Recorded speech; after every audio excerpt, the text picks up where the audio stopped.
This video is going to contain spoilers, so remember, you've been warned.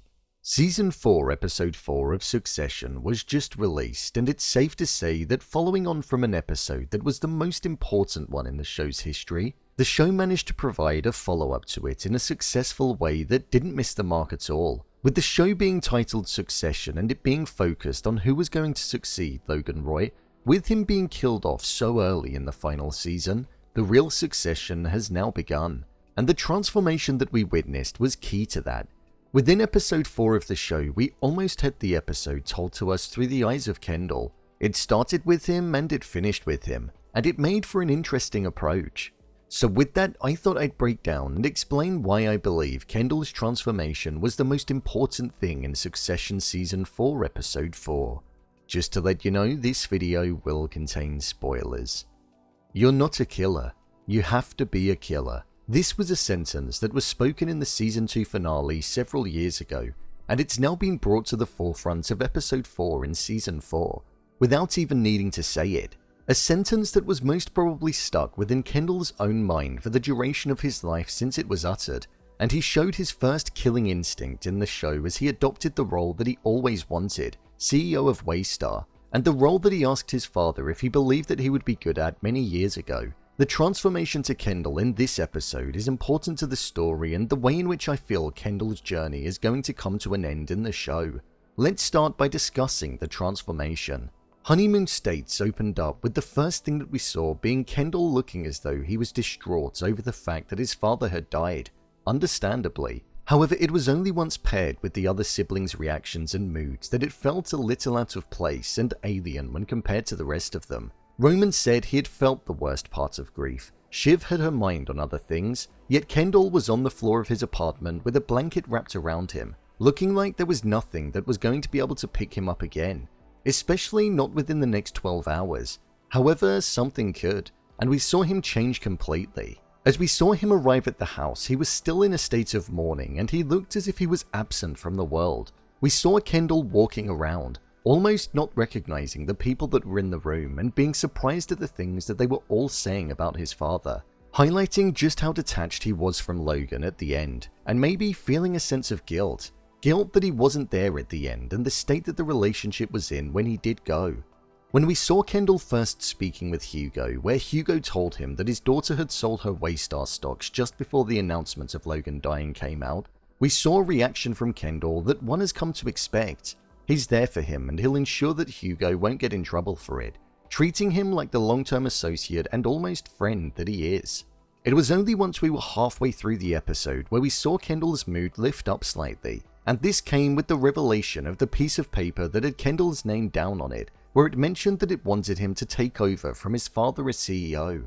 However, there was uncertainty around if Logan had drawn a line through it to cross it out, or if he had underlined it to stress its importance. Something which is extremely important when it comes to the relationship of both Logan and Kendall. They had several ups and downs over the years that came with drastic consequences.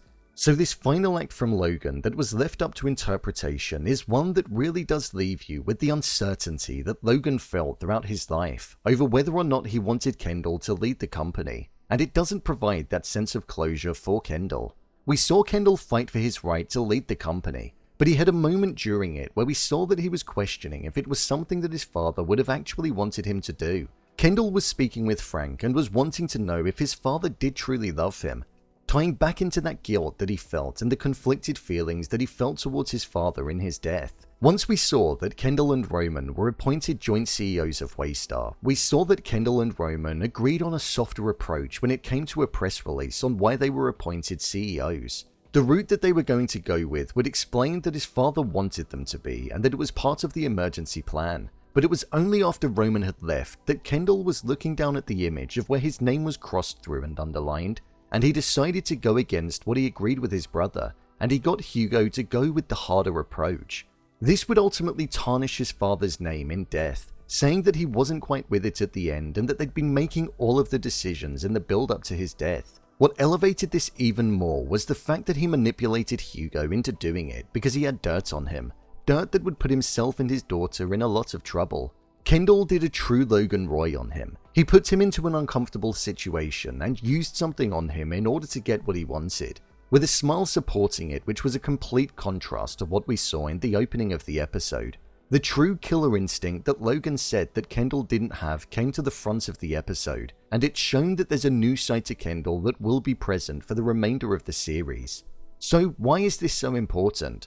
Well, it's important for a couple of different reasons. The act of manipulating Hugo into doing something that he wanted came at the understanding that within Kendall's own mind he felt as though he wasn't the killer that his father needed him to be, and that Logan had in fact crossed his name out, not underlined it. If he believed that his father wanted him to be CEO, there would have been no need for him to have acted like that, as his father would have had faith in him. But this showed us that Kendall thought the opposite, and that he feels as though he has to act like his father, have a killer instinct, and wrong people into getting what he needs. This is something that I believe is going to cause a rift with his own brother, especially considering that they are joint CEOs. When Kendall was fighting for his right to hold the position that he felt as though he deserved, he said that he would keep all of the siblings across all of the decisions and the revelations as they were happening. However, by the first evening, he'd already gone behind all of their backs. This isn't the boldest move that he could have made, and it wasn't an extremely important decision that he took into his own hands. But what's important about it is the fact that it's the first move that he's made. He's defied what he promised within a matter of hours, so it shows that it's something that he is capable of doing, and he doesn't bat an eyelid when doing so. With him believing that his name was crossed out, I believe it's going to be something that is the source and the root cause of why we're going to see him change. Because earlier on in the episode, prior to him discovering the piece of paper, this wasn't on the cards. A personality shift of Kendall wasn't something that was looking as though it was going to happen. So it does all stem directly from the lack of clarity and uncertainty over what the line means. I think it is also going to be the catalyst for the siblings falling apart slightly. I don't believe we're going to see them as close as what we saw in the opening 3 episodes. They were getting on like a house on fire, and that can only last for so long. With them all sitting at the head of the table now, the conflict in decisions will most likely be something that will be their downfall, and I believe Kendall will become power hungry. It's going to be interesting to see how the character will change in the coming episodes, and if he will continue to carry out what he said that he would do, which would in turn benefit everybody. But for some reason, I don't see that happening. I guess we'll just have to wait and see. So, there you have it. Why Kendall's transformation was the most important thing in Succession Season 4 Episode 4. If you want to see more videos such as endings explained, theories and predictions, and character breakdowns, then click on the I button. Or alternatively, you can head over to my channel where you'll find them all. If you'd like to give me a show or movie that you'd like me to review, then head over to my Twitter, @BrainPilot_, and tweet me what show or movie you'd like me to review next. And finally, if you'd like to see what I rate the latest movies that don't quite make the cut to getting a dedicated video, then head over to my Letterboxd profile. It's where I rate the latest releases in real time. Do you think it was the most important thing? Leave a comment down below, and don't forget to subscribe. I'll see you next time.